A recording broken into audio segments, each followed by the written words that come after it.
আজকের সকালটা ছিল অনেক বেশি সুন্দর আর পরিবেশটা তো এক কথায় অসাধারণ ছিল, তাই ভাবলাম এই সুন্দর দৃশ্যটা কেননা আপনাদের সাথে শেয়ার করি।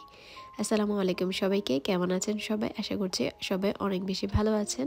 আলহামদুলিল্লাহ আমরাও ভালো আছি। আজকের সকালটা অনেক বেশি সুন্দর ছিল। বাচ্চাদেরকে স্কুলে দিয়ে আসার সময় দেখলাম বাইরের পরিবেশটা অনেক বেশি সুন্দর, পরে কি আর করার, হাঁটতে বের হয়ে গেলাম। সকালে যেহেতু ওদের স্কুলে যাওয়ার পরে তেমন কোনো কাজ থাকে না, তো ভাবলাম আজকে একটু হেঁটেই আসি আমাদের এলাকা থেকে। এই যে জায়গাটা দেখতে পাচ্ছেন, এখানে আমি যখন ইটালিতে প্রথম আসি তখন এই জায়গায় ছিলাম, মানে আশেপাশে একটা বিল্ডিংয়ে ছিলাম আর কি।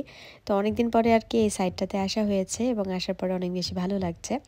আর বিশেষ করে এরকম সুন্দর পরিবেশ যদি সকালে ঘুম থেকে উঠে দেখেন তাহলে তো এমনিতেই দিনটা আমার কাছে মনে হয় ভালোই যায়। তো আসার পরে দেখছি আমার জন্য পুরো রাস্তা জুড়ে গাছের পাতা ছড়িয়ে একদম সাজিয়ে রেখেছে। মজা করলাম। গতকালকে এত পরিমাণ বাতাস হয়েছে রাত্রে, তো সেই বাতাসের কারণে গাছের থেকে অর্ধেক পাতাই মাটিতে ঝরে পড়ে গেছে এবং জিনিসটা দেখতে অনেক বেশি ভালো লাগছে। আর বিশেষ করে এই জায়গাটা অনেক বেশি সুন্দর লাগছিল, মানে একদম একদম মনে হচ্ছিল যে কে যেন সাজিয়ে রেখেছে পুরো গাছের পাতা দিয়ে রাস্তাটাকে। আর সেই পাতার উপরে হাঁটতে তো অনেক বেশি ভালো লাগে। অলরেডি পাতাগুলো নষ্টও হয়ে গেছে, কারণ বৃষ্টি বাতাস সব মিলিয়ে পাতাগুলো একদম পচে পচে গেছে আর কি।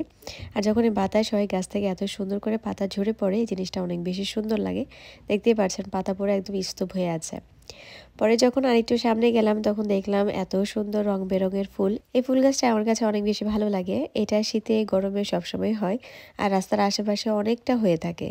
আমার বাগানে আপাতত এই গাছটা নেই, তবে আমার খুব ইচ্ছা আছে এই গাছটা এনে আমি আমার বাগানে লাগাবো। আর এই গাছটা দেখেন, মানে একটা ফুলের মধ্যে কতগুলো কালার হয়েছে। আর সবসময় আর কি এরকমটা দেখা যায় না, হয়তো বা লাল সাদা বা গোলাপি থাকে, কিন্তু এইখানে একদম মাল্টি কালার, সব কালার মিলানো।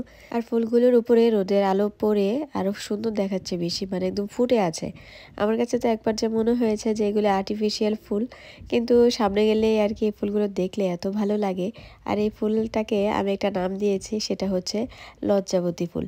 মানে এই ফুলটাকে ধরার সাথে সাথে গাছ থেকে ঝরে পড়ে যায়, মানে আপনি একটু টাচ করবেন সাথে সাথে ঝরে আপনার হাতে এসে যাবে। সেই কারণে আমি এই ফুলটার নাম দিয়েছি লজ্জাবতী ফুল। আমি আসলে এটার সঠিক নামটা জানি না, জানা থাকলে অবশ্যই আমাকে কমেন্টে জানাবেন। আর এখন হাঁটতে হাঁটতে চলে যাচ্ছে বাসার দিকে। যাওয়ার পথে দেখি আমাদের বাসার পিছনের এই গাছটাতে মানে পুরো গাছের পাতা ঝরে নিচে একদম ময়লা স্তূপ হয়ে আছে। তো আমি আর কি করব, একটু রিলস বানানোর জন্য এই পাতার উপর দিয়ে হেঁটে হেঁটে বেড়াচ্ছি আর ভালোই লাগছে, একটা আলাদা একটা ফিল কাজ করছে নিজের মধ্যে। সকালের পরিবেশটা অনেক বেশি সুন্দর ছিল। এটা হচ্ছে আমাদের বাসার পিছনের সাইড, এখান দিয়ে হেঁটে এখন বাসায় চলে যাব। তো যাওয়ার পথে দেখি যে এই গাছটার মধ্যে আঙুরের মতো ছোট ছোট এই ফলটা, মানে কি ফল, এটা কি খায় নাকি এমনি হয়ে থাকে তা আমার সঠিক জানা নেই। আমার অনেক কিছুই আছে ইটালিতে, অনেক ধরনের জিনিস দেখি, কিন্তু সেগুলোর নাম বা সেগুলো কি কাজে আসে আমার এখনো পর্যন্ত জানা নেই। তো আস্তে আস্তে জানবো আর কি। এই ফুলটা দেখে আমাদের বাংলাদেশের কসমস ফুলের কথা মনে পড়ে গেল। আমাদের বাংলাদেশে কিন্তু অনেক বড় বড় কসমস ফুল হয়।